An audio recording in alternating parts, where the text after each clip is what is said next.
Quantos clubes, na tua opinião, no futebol brasileiro, depois a gente vai para a Europa, que eu sei que você conhece muito lá, você identifica que tem uma filosofia definida, de acordo com sua história, e um grupo de jogadores que foram contratados ou montados, que vem da base, dentro dessa filosofia? Para você ter alguma coisa clara nesse sentido? Pergunta difícil, assim, preciso lembrar.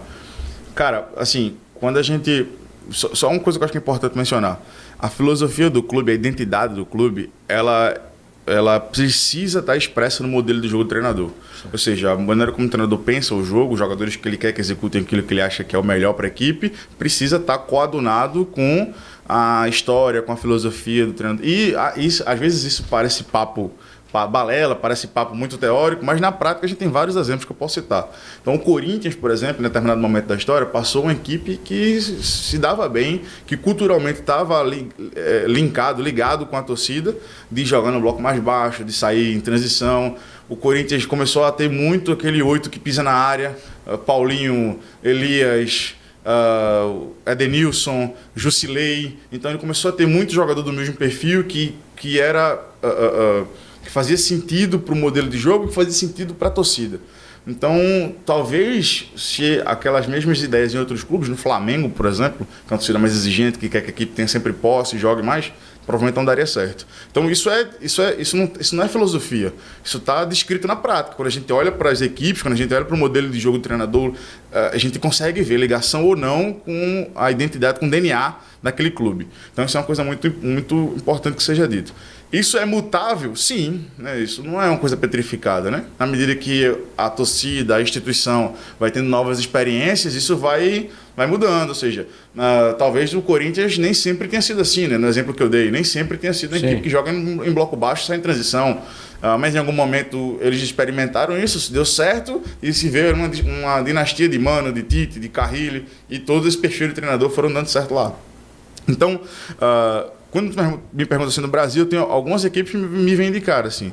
Eu acho que o Botafogo é uma equipe que... É porque é difícil falar do Botafogo porque está mudando muito o elenco, né?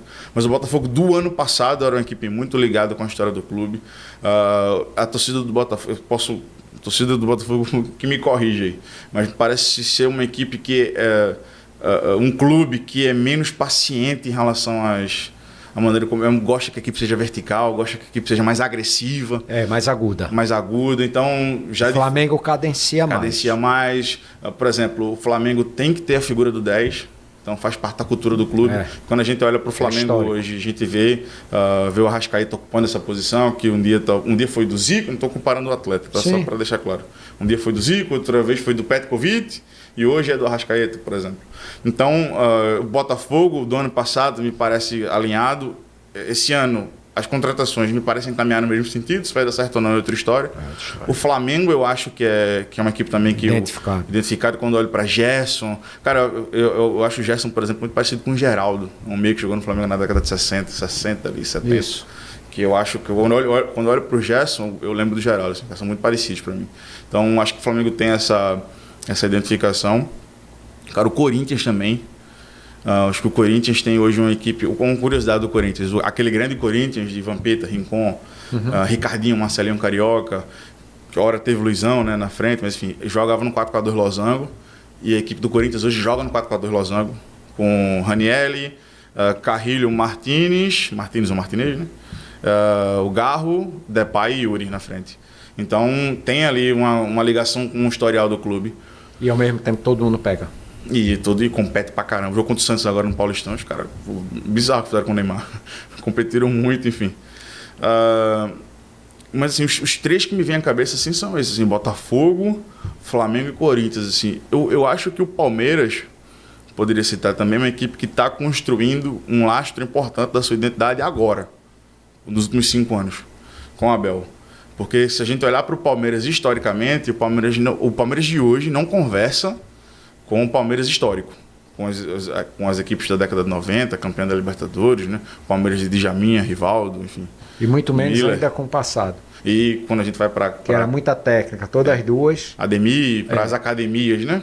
Academias. Hoje esse time é exatamente isso. Ele é mais competitivo, menos qualificado e de muita superação mental. Isso, muita intensidade. O Palmeiras do Abel não é o melhor Palmeiras.